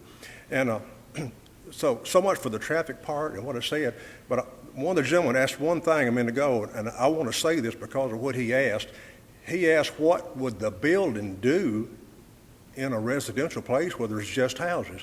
And all I want to say is, and I'll be done, is there's been a 150-foot cell tower put in my back door. Is that cell tower pretty? No. Does it serve any purpose to me at the present moment? No. I come out and I look at it and I say, I really hate that thing, and it's an eyesore, but in time it is going to be for the betterment of me and other people around. And I'm just here in support of, my daughter and son-in-law, and that's just about it I'm going to say. Thank you. We appreciate your comments. Next.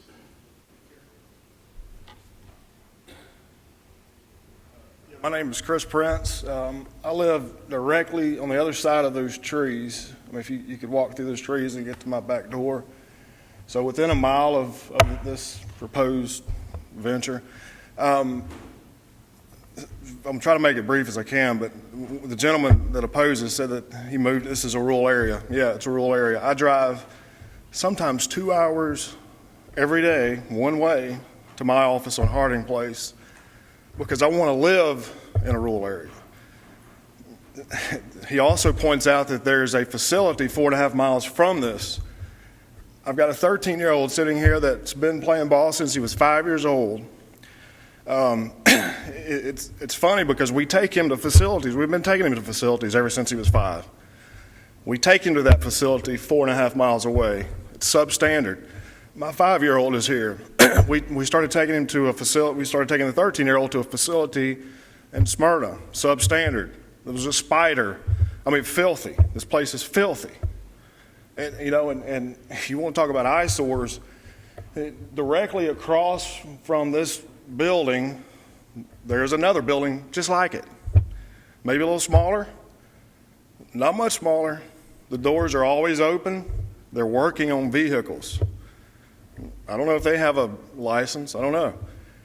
But I've been to 6880, the Finley's home, impeccable, spotless. This place, you're not going to find any place on Williams Road that's nicer. So, I full support, and I really think that it should be considered because, again, we take these boys to baseball because we want to keep them healthy, have them involved, and we start some mornings 6 o'clock on the weekends, and we're not home until 9 o'clock Sunday night. You know, so no, there's nothing out there in this area, and I consider my family privileged. We can afford to do things like this, but I mean, there's got to be tons of kids in that area that don't have the access to get in a car and drive to Hermitage or drive to Smyrna to participate in something like this. So, I mean, you know, again, if it's about the licensing of a major home-based business, again, I go to these facilities on a regular basis. There's never more than 4 or 5 cars in the parking lot. And, you know, if you have a barbecue on the weekend, you're going to have 25 cars in the lot. So what's wrong with a scrimmage game on the weekend? So thanks. Thank you. Next.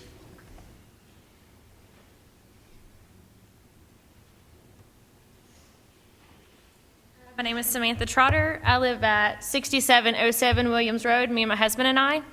If anybody is most affected by this, it would be me. Scott's business is in the corner there. A tree line divides us. We're there with the pond. Any day of the week you can walk by Scott's property and it's impeccable. I have never once seen more than his truck, his wife's van, and maybe another car, which is not a commercialized car at all. I've never seen any remnants of his business at his home. Anita does cut hair. It's more or less a hobby. I've seen one client at her home at one time. On the weekends when they have games, there are not a ton of vehicles there. I don't see any problem with the traffic. I have a 1-year-old and a 3-year-old. I would worry about the traffic if I thought that there was a lot of it so that they wouldn't get in the road. I'm not concerned about that. A few notes. The noise is low. I don't agree with him. I've never heard anything. If you do, it's kids playing baseball. Who doesn't want to hear kids playing and laughing? I do. Like I said, his place is always neat and tidy. It is a convenient location, I agree, because if anybody wants a rural area, it would be our family. We grew up in East Tennessee on a 100-acre farm. We picked this spot to live out in the country, per se, but I think it is so nice that his facility is going to be right there so that my kids one day can go over there and participate in those activities. I also think it's a great idea that he is opening this business so that kids can be involved. Otherwise, you have a lot of parents who can't afford. The fact that he, is helping people who cannot afford it on a monthly basis pay for things and let them still participate like other children, I think is nice. And again, he's providing income for his family. I don't think we should deny him that. I've known them for a year, and his heart's huge. Him and his wife both. They would do anything for you. So, I am totally for his business, and I support it. Thank you. Ma'am, would you come back to the microphone? I got a question for you. Mm-hmm. If he decided to make that, re-subdivide it and make that commercial property, would that bother you? No, I don't think it would. I think that is a family farm that was divided. When me and my husband bought the property, we knew that. It is mostly family out there. That's what we love about it. I don't see Scott and Anita doing that. It's a family farm. They're not going to sell that home to do it. But for us to legally approve this, it's got to be divided, or it's got to be something, it's got to be commercialized. And so he would have to divide that and make it commercial. When you say commercialized, he's saying there might be 25 vehicles out there on a weekend at a game. Well, I'm just saying that, am I not right? Well, he is asking for a major home-based business with relief to multiple standards. To be able to do it by right, he would need to rezone the property to a commercial designation. Yeah, to do it without a lot of... Yeah, but this board can approve it. So. Yeah, the answer is no, I don't have a problem. Thank you. Next. I got a question. Make sure I'm right what's going on right here. He's asking for a major home-based business, but this property right now is zoned RS 15. Is that correct? It's RL. RL 15. What I'm saying, if this was approved, it's still going to stay RL 15. It will. This is not a request to change the zoning district. The zoning district will remain low-density residential RL. Okay, so I want to make sure before everybody gets excited here, this is not a request to change this to a commercial zoning. It's still going to remain zone residential.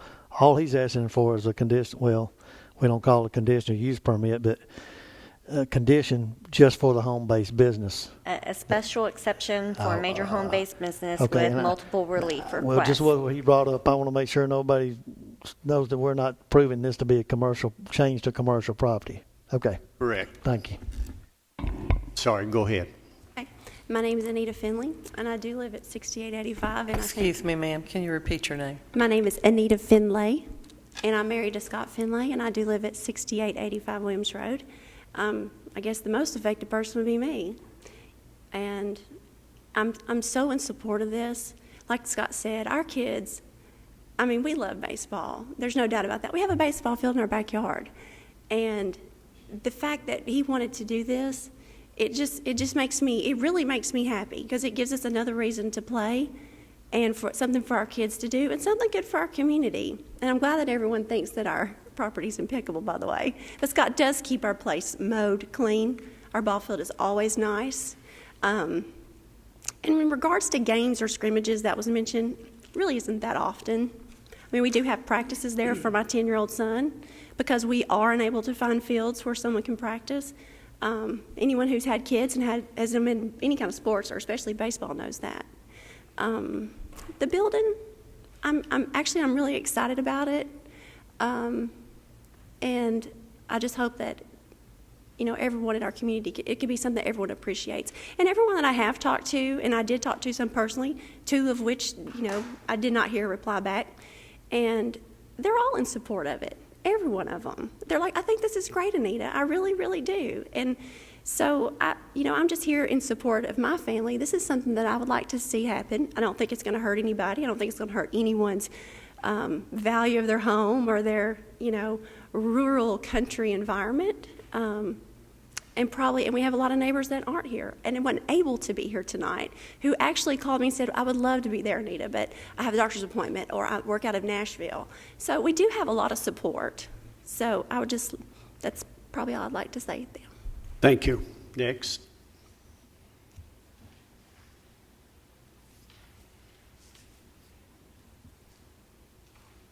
Hello, I'm Steve Spence. I live at 7309 Midland Road.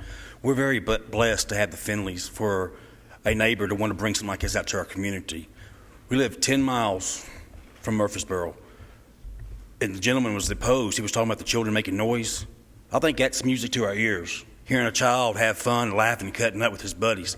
If we have 25 kids on this ball field, that's 25 kids that's not out here vandalizing or breaking into houses. We don't have activities. We're not fortunate to have community centers or ballparks out in Midland. We will now if you approve this. The tractors out in the farmland makes more noise than the kids do. And you look, the lots are big lots. I don't see another subdivision coming in close. Lodi Bases is right beside a subdivision, 50 to 60 houses. I don't see the difference, but I ask y'all, please approve this and let them make some kids and make the community a happy community. Thank you. Thank you.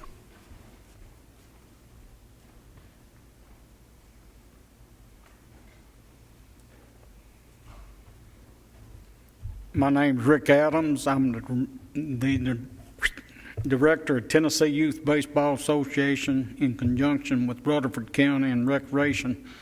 We're the sanctioned body of all baseball teams, coach pitch, in Rutherford County. Rutherford County themselves does not have the resources and everything to have indoor facilities and everything, and baseball fields that's funded by the city. Rutherford County is all volunteer. So in my opinion, I think Scott should be applauded for his efforts to have something so the kids can go to. I have went out and seen the ball fields and everything, but I hadn't seen the facility itself, which I would. And everything, but I would recommend, anything that we can do for the youth today will make them better tomorrow. So I don't see anything wrong with having it out there, because we've had ballparks erected in Halls Hill, Las Casas, Christiana, and everything else for volunteer work. I know, it's a lot of work goes in the ball, so I would recommend improving it some way so we can keep these kids off streets. Thank you. Thank you.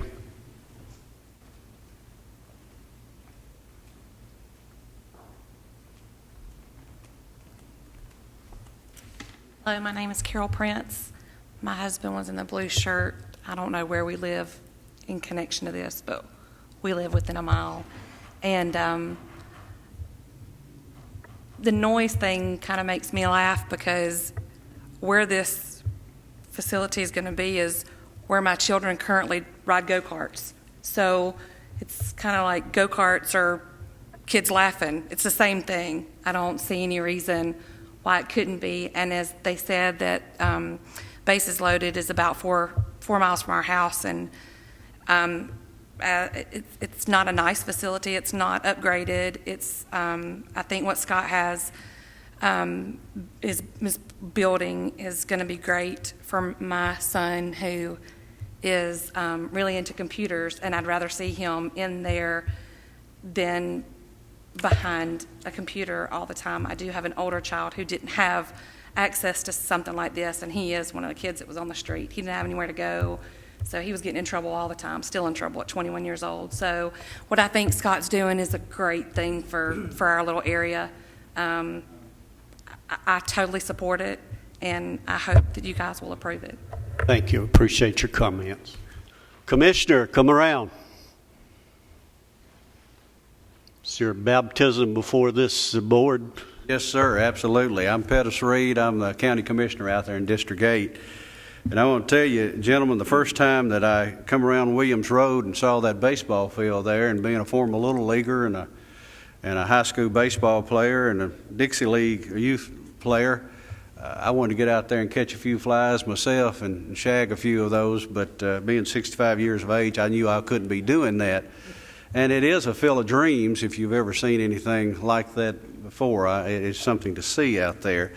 I'm here this evening just to tell you that I've received no phone calls as far as anyone that has opposed it.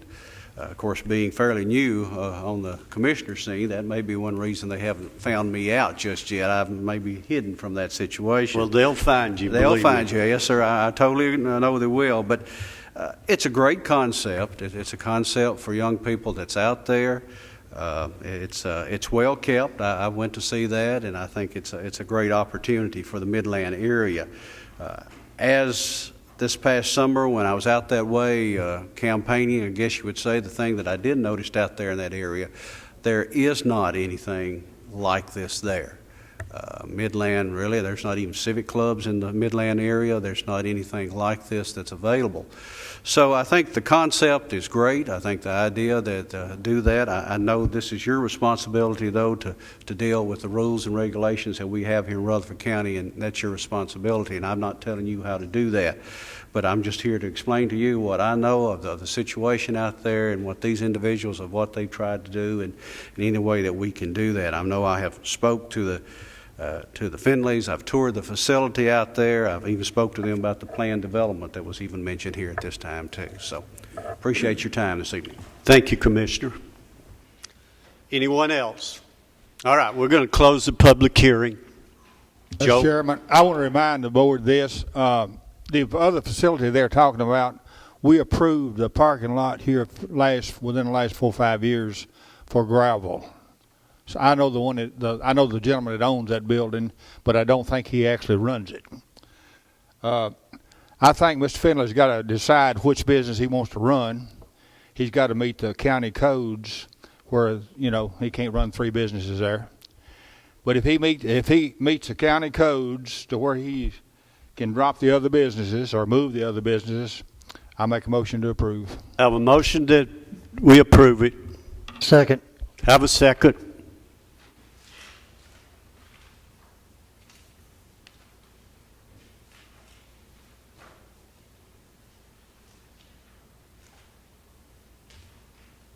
Keith Bratcher, Yes. Joe Crowell, Yes. Joe Machoto, No. Jerry Sartain, Yes. Dane Cantrell. Yes. Motion carries. That concludes the business that we have, except you have something to give, to share with the board. So those of you who need to leave, if you'll just quietly pack your tents and ease out, we would appreciate it because we have a little bit more business to do. Okay, you may continue. Okay, we included in your packets some draft language that will eventually be taken before the Planning Commission for their consideration. The adoption of the zoning ordinance in 2012, and it went into effect in 2013, included language discussing the powers and duties of the Board of Zoning Appeals and some rules of conduct. And what happened in the last couple of years, we've had this additional document, your bylaws, that was kind of standalone, but it had a lot of the same language, but maybe worded differently than the language that was contained in the zoning ordinance. And when people would ask, can I have a rehearing, or do I reappeal or appeal, what can I do? We kind of compared the two because there is some kind of opportunities for contradiction. And what we're proposing, since most of the language that's contained in the bylaws is already incorporated in the zoning ordinance, we've taken some of those that weren't found in the zoning ordinance but in the bylaws, but we felt was essential, and we're proposing for it to be added into the zoning ordinance. And so as a courtesy, we are presenting it to you, and if you guys have any comments, we'll make sure that your comments are communicated to the Planning Commission. And that's it. Personally, I would like more time to go over this and consider it. I don't know how you guys feel about it, but I think it's something we shouldn't move quickly on. Pardon? But okay. It's at the end of the packet behind Mr. Finlay's. It should definitely be part of it. I mean, Here's another packet, Jerry.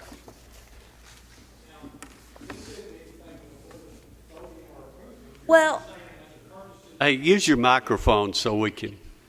right. Well, I mean, definitely any input that you might have, we can provide you with a copy of the bylaws and see how that is framed and written, and a copy of what's existing. You see the existing language that's in the zoning ordinance because it's the language that's not underlined. What's being proposed. What are you doing? Taking our powers, some of our powers away from us? There is absolutely nothing What's the purpose to that of doing effect. this then? Do you know what? Your powers and duties are established by Tennessee Code annotated. We have no authority Well, what's the over purpose that. of doing this then? Well, your rules of conduct, just those simple things as the chairman may participate in all discussions and shall vote as a member of the board. It's just little phrases that were contained in the bylaws that aren't in the zoning ordinance, and we felt we could consolidate it and make it available in one area and not two documents. I mean, there is nothing sneaky about this. Well, no, but look, here's the thing. I got a question, Mr. When Chairman. you talk about a board member being absent, who's going to make that decision? Is that the planning director, or is that the chairman of the BZA, or is that the BZA members that are going? And how many absences is it going to take before we say that person should be eliminated? Okay, it's just some things that we really need to think about and consider, and I really think we need to talk about it among ourselves. Well, and maybe with our attorney. well, Mr. Cantrell, or Chairman Cantrell, which item are you talking about the board absences? Because anything that's not underlined is already in our zoning ordinance. Maybe I didn't read it. The only things that are being taken from the bylaws. You're saying anything the underlined bold language is the only changes that are being made, and it's not reducing anything. It's just consolidating the bylaws with what's established in the zoning ordinance that's already adopted.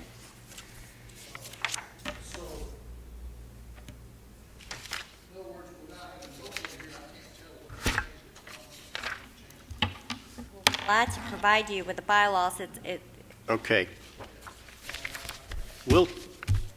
I'm going to rule we'll wait another month on this, and we'll take it up then, if that's okay. And you guys can overrule me on it, so. No, I guess I just, it doesn't make any necessary. difference if we put it off for 30 days versus if we act on it now, will it, Danielle? Well, I mean, I will just communicate to Doug that you have no comments at this time, but would like additional time, and you may have a recommendation to forward to the Planning Commission. All right, sounds good. Can I clarify something with this? If I understood you correctly, you're just, as a courtesy, that was your word, as a courtesy, you're letting us look at this in case we have any comments. Correct. This is going to be done regardless. You're just allowing the input from the board, and none of this requires any voting, any motions, or anything from this board.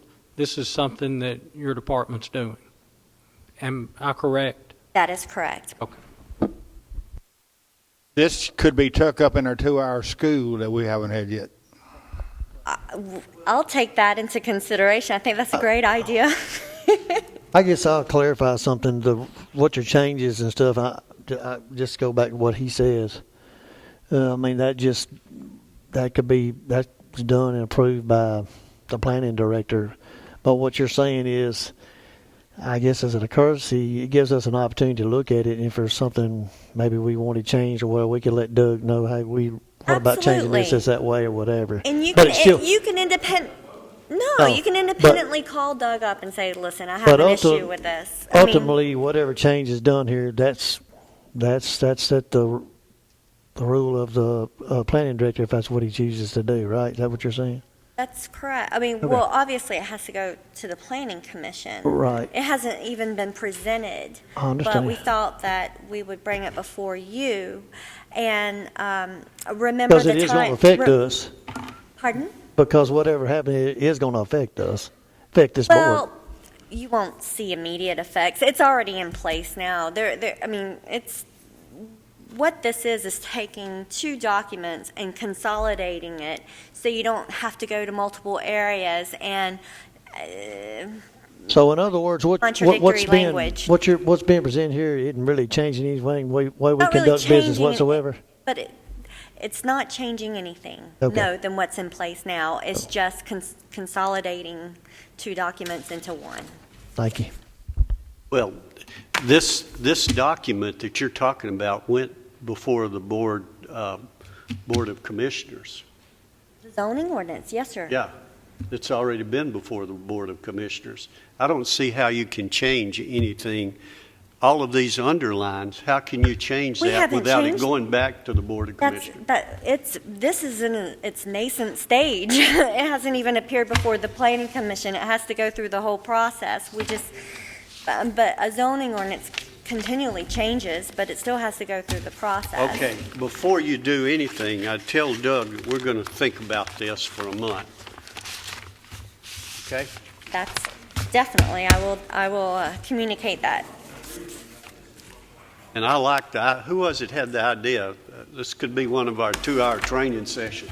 You know, for those that have email, I'll scan the current bylaws in and email them to you. So you, okay. So. No, sir. This is the bylaws that were adopted that discuss pretty much everything that's in this. Also, whatever has been approved, we could suggest some changes in what's been approved if it's already going back to them. So, look at the whole thing. We don't have to vote on it like you say, but we could make some changes. That's the whole purpose of giving it to you. So. All right. I'm sorry, I didn't know some of this stuff was already in there. Oh, no, that's okay. I mean, it's kind of thrown at you. That's why we try to include Maybe I've like been a around too long. memo to explain our We are intentions. adjourned. Thank you.